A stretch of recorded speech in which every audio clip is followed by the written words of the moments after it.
प्रिय मित्रों, प्रभु यीशु मसीह के मधुर नाम में आप सबको बहुत बहुत शुभकामनाएं। आजकल लेंट का पीरियड शुरू हो गया है और हम बहुत सी बातों में ऐश वेडनेसडे के बारे में बहुत सी बातें लोग कर रहे हैं। ये ऐश वेडनेसडे क्यों मनाया जाता है? ये तो पहला दिन है जो लेंट का पहला दिन माना जाता है। अब इसके इतिहास में अगर हम जाते हैं, बहुत सी बातें हो रही हैं, थोड़ा सा इसको भी हम देख लेते हैं। इतिहास ये बोलता है कि स्कॉलर्स जितने हैं वो ये मानते हैं कि ये दिन 11वीं सेंचुरी में स्टार्ट किया गया था, और स्टार्ट किया गया था ये कैथलिक्स के द्वारा से।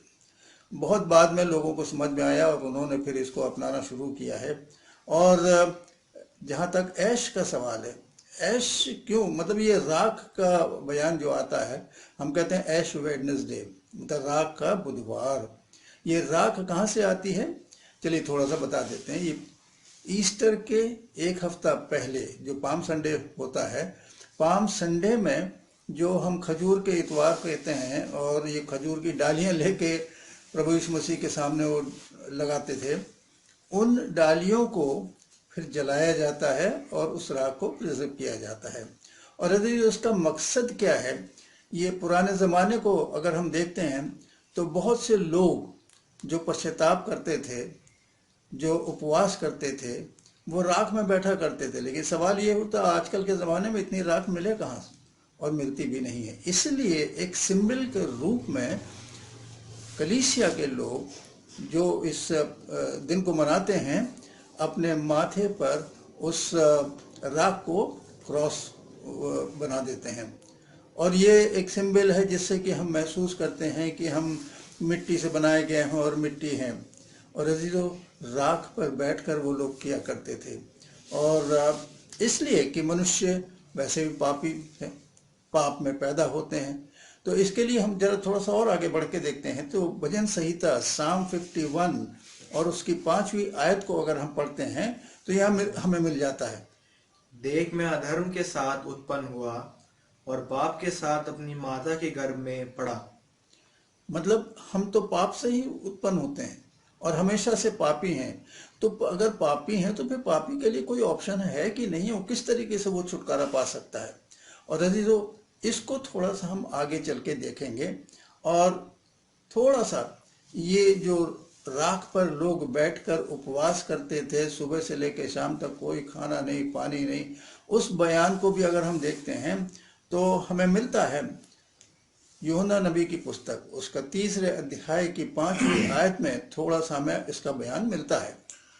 तब नीनवे के मनुष्यों ने परमेश्वर के वचन की प्रतीति की और उपवास का प्रचार किया गया, और बड़े से लेकर छोटे तक सबों ने टाट ओढ़ा। यानी उपवास का प्रचार किया गया। और ये इसलिए किया गया था, शॉर्ट में बता देते हैं कि नीनवे के लिए कह दिया गया था कि ये 40 दिन के बाद अगर नहीं सुधरेगा, अपने कामों से पश्चाताप नहीं करेगा, तो समाप्त कर दिया जाएगा। तो योना को भेजा गया था और योना ने उसकी सारी बातें अभी हम नहीं देख रहे हैं, उसने वहाँ जाकर प्रचार किया।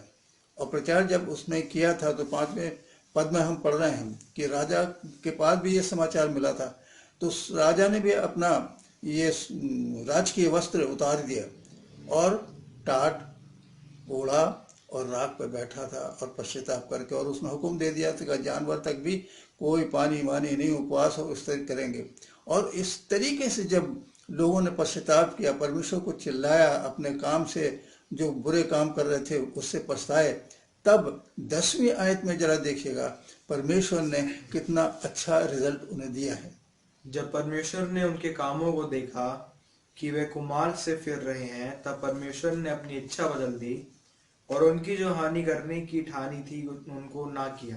हाँ, मतलब पश्चाताप करने के बाद, उपवास करने के बाद जब उन्होंने रिक्वेस्ट करी थी तो उसका रिजल्ट कितना अच्छा था कि उनका जीवन बच गया।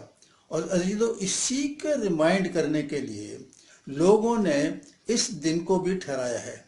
और इस दिन को इसलिए ठहराया है कि ये दिन जो है, जो लेंट का पीरियड है, ये दिन जो हम हमारे सामने है, इसका मतलब यह है कि हम इस सीजन में अपने आप को रिफ्लेक्ट करते हैं, अपने आप को जांचते हैं और तैयारी करते हैं, क्योंकि पापी तो हम हैं और आज भी हम पाप में जी रहे हैं। तो पाप से बचने के लिए इट्स ए रिमाइंडर, ये एक रिमाइंडर है हम सबों के लिए कि हम भी परमेश्वर के पास आकर उपवास करें, प्रार्थना करें और हम पश्चाताप कर लें, मन फिरा लें। और इस मन फिराने के लिए प्रभु यीशु मसीह ने भी, जब वो इस पृथ्वी पर आए थे और उन्होंने अपनी सेवकाई शुरू की, तो पहले ही उन्होंने प्रचार किया था, जो हमें मिलता है मत्ती की इंजील 4 अध्याय और उसकी 17 वर्ष में। उस समय से यीशु ने प्रचार करना और यह कहना आरंभ किया, मन फिराओ क्योंकि स्वर्ग का राज्य निकट आया है। यानी प्रभु यीशु मसीह भी ये कहते हैं कि मन फिराओ। अजीजों, ये दिन जो मुकर्रर किया गया है, ये हमारे लिए एक रिमाइंडर है कि अगर हम पापी हैं तो पाप से कैसे हम छुटकारा पा सकते हैं। मन फिराकर प्रभु के पास आकर पापों की क्षमा लेकर एक और, जैसे नीनवे के लोगों को जीवन मिला था, हमको भी जीवन मिल सकता है। और हमको न सिर्फ जीवन मिलता है लेकिन अनंत जीवन भी हमको मिलता है, वो जीवन जिसका कोई अंत नहीं है। परमेश्वर के साथ हम जा सकते हैं। अजीजों, सही है, लोग कहते हैं कि ये बाइबल में तो लिखा नहीं है, फिर क्यों लोग मनाते हैं? मानते हैं ये बाइबल में नहीं लिखा, लेकिन सवाल ये उठता है कि ये दिन जो मुझे और आपको रिमाइंड करा रहा है कि हम पश्चाताप करके उस जीवन को प्राप्त कर सकते हैं, तो इसकी इम्पोर्टेंस तो है। और ये दिन बड़ा महत्वपूर्ण है। इस दिन को भी अगर हम मानते हैं, इन 40 दिनों को मानते हैं, हमको ये समय दिया गया है कि हम अपने आप को जांचें। परमेश्वर से अगर दूर हैं तो उसके पास आ सकते हैं हम, अपॉर्चुनिटी हमारे पास है, अवसर है। तो अब ये दिनों को थोड़ा सा देख लेते हैं। अजीजों, दिनों की महत्वपूर्ण बातें भी बहुत सी हैं। हम जानते हैं कि ये दिन कौन कौन से। आपको याद है, आपका बर्थडे होता है, आप बर्थडे मनाते हैं, वेडिंग डे भी मनाते हैं, उसके बाद फादर डे भी होता है, मदर डे भी होता है, और वैलेंटाइन डे आजकल होने लगा है। हर दिन की महत्वता बिल्कुल अलग अलग है और उसको मनाते हैं। और यदि आप किसी भी धर्म के हों, कहीं भी आप स्कूल में अपने बच्चों को पढ़ाते हैं, तो एक दिन और आता है जो हर साल आता है और बड़ी खुशी के साथ लोग मनाते हैं, टीचर्स डे। और अजीजों, टीचर्स डे के अलावा एक और दिन हमारे लिए है बहुत महत्वपूर्ण, जब आप अपने देश में रहते हैं, वो आता है ना 15 अगस्त को, क्या कहते हैं? इंडिपेंडेंस डे, स्वतंत्रता का दिन। ये भी बड़ा कीमती है हमारे जीवन में। तो अजीजों, इन दिनों को अगर हम देखते हैं तो ये जो ऐश वेडनेसडे का दिन ठहराया गया था स्टार्टिंग में, इसका भी तो महत्व है ना। इसका महत्व ये है कि बार बार रिमाइंड किया जाता है, हर साल आता है, हर साल रिमाइंड कराया जाता है। तो इस तरीके से इस दिन का भी बहुत महत्वपूर्ण है। अजीजों, अगर इंडिपेंडेंस डे को अगर देखते हैं तो आत्मिक रूप से वो कौन सा डे है जिसमें मुझे और आपको स्वतंत्रता मिली? वो भी तो एक डे है। इस डे को भी तो महत्व है। और अजीजों, चलिए इन दिनों के बारे में अगर हम सोचें, एक दिन और है तो वो तो बाइबल बताती है, that is the judgement day. Judgement day के बारे में हमको सोचने की आवश्यकता है। अजीजों, वो भी बहुत महत्वपूर्ण है। और जजमेंट डे को हम देखते हैं, वो तो होना ही है। बाइबल बताती है हमको, इब्रानी 9:27 में बड़ा सुंदर लिखता है कि मनुष्य का एक बार मरना और उसके बाद न्याय का होना नियुक्त है। It is decided to have the judgement. अजीजों, जजमेंट डे भी है। और जजमेंट डे के बारे में जब हम सोचते हैं ना, तो उस दिन दो चीज़ें होंगी।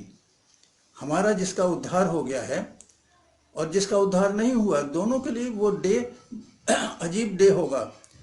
अगर हमारा उद्धार हो गया है तो सेलिब्रेशन डे होगा, और अगर नहीं हुआ है तो कंडेमनेशन का डे हमारा वो होगा।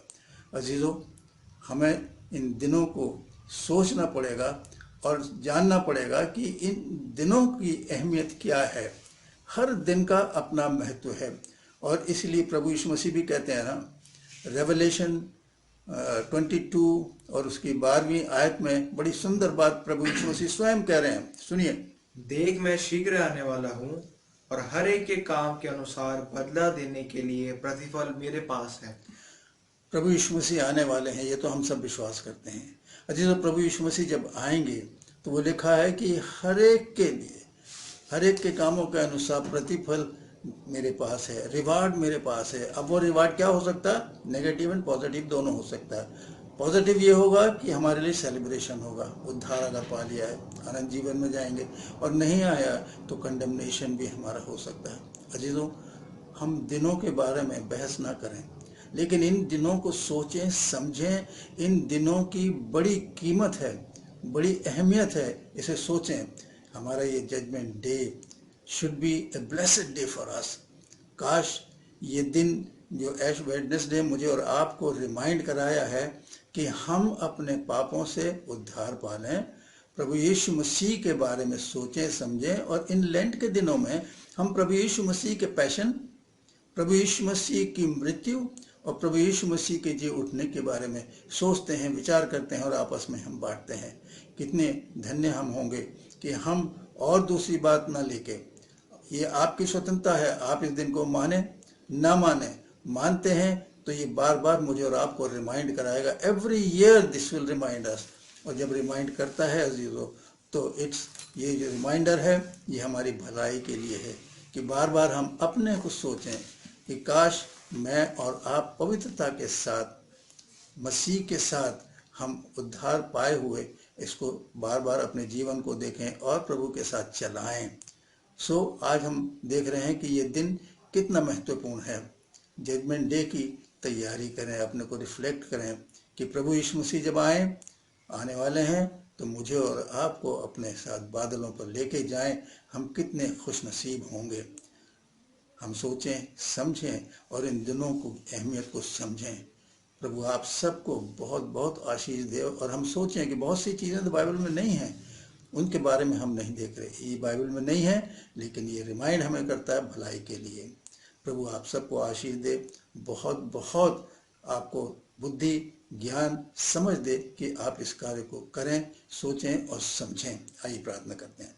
प्रभु यीशु, आपका धन्यवाद करते हैं आज के सुंदर दिन के लिए कि आपने ऐसे दिन भी दिए हैं प्रभु।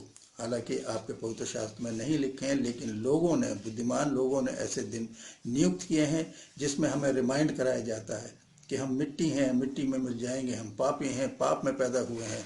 और प्रभु, पाप से छुटकारा पाने के लिए अपने जीवन को देखकर आपके चरणों पर लाकर आपसे उद्धार ले सकते हैं, उपवास करके। और प्रभु, हम पश्चाताप करके, रिपेंट करके आपसे वो पापों की क्षमा ले सकते हैं। आपका धन्यवाद करते हैं। सारी बातों के लिए धन्यवाद करते हुए प्रभु यीशु मसीह के नाम से मांगते हैं, आमीन।